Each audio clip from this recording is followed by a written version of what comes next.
I'm going to show you today how to sew in your tails once you're done tatting. Now this is the motif that I was going to throw together from the last video where I showed you how to tat over your tails, and we have come to the end of the motif. It's still attached to both shuttles, okay?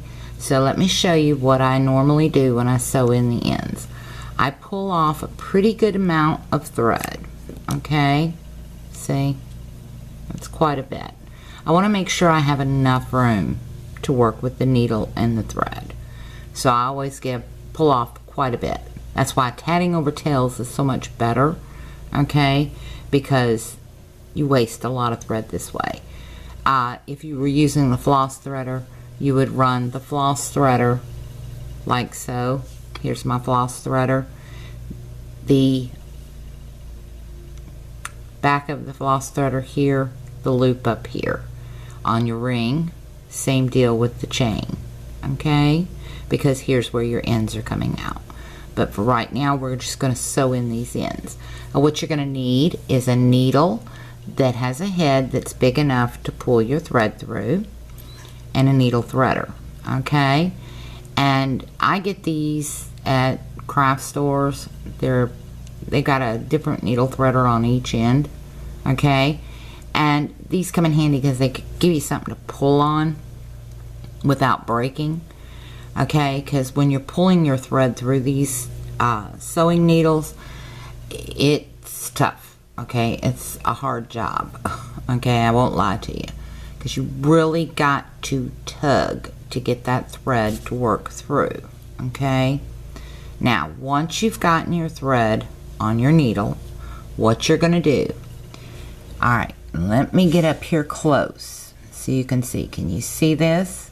Alright, you see these little loops here? Well, where you're going to start at is on this side where the thread's coming out, okay? Now, if you'd have posted your shuttle before you closed the ring, the thread would be coming out the back side and you'd be working on the back end.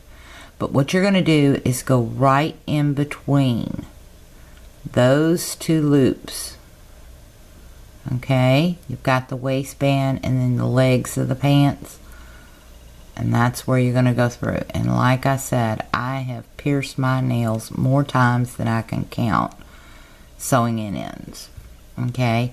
But you just pull it through like that. Alright, once you pull it through, your needle's on the back side, then you can flip it over, okay? You just got to get it to the back side. And what you're going to do is run right up under those pant loops as you go, or the waistbands, okay? And you're going to keep going. The ring opened up a bit, that's okay. This is demonstration only. I just want to get this into there so that you can see how to sew your ends on. But as you can see, it's difficult to sew those ends in because you distort everything.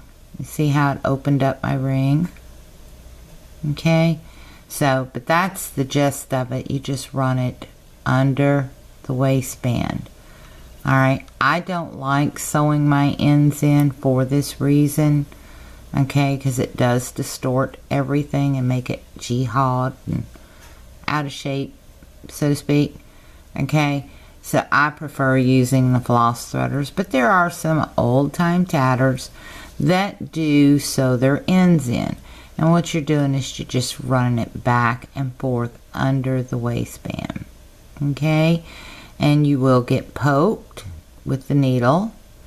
You will, if you've got any kind of nail at all, you will pierce your fingernails, okay? But what the end result is once you pull that thread, okay, can you see that? It lays right in the groove. If you will look here, in between the front and the back, you see how it's laying? And it follows this little groove, okay?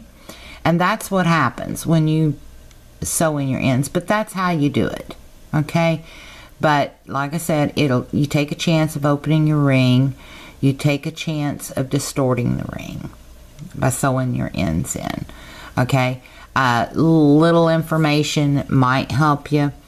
And I have done it. Just put a little knot down here. If it's a situation where you have to sew in your ends, put a little knot, join these two, the lighter color and the darker color together, just with a little half knot.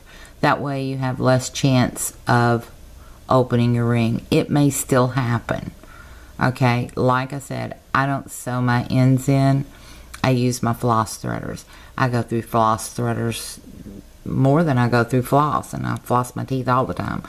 So, needless to say, the floss threaders, and if I don't have floss threaders, then I use thread, either one. And for people that, if you're using a small thread, it can cut your hands. I will take and wrap that thread around a pencil or something stout, so I've got something to pull on besides the thread. Okay, and I always keep one of those bobbins, the ones that they use for embroidery floss. I keep a bobbin of that with about 2 foot of different size threads on it, just for that purpose.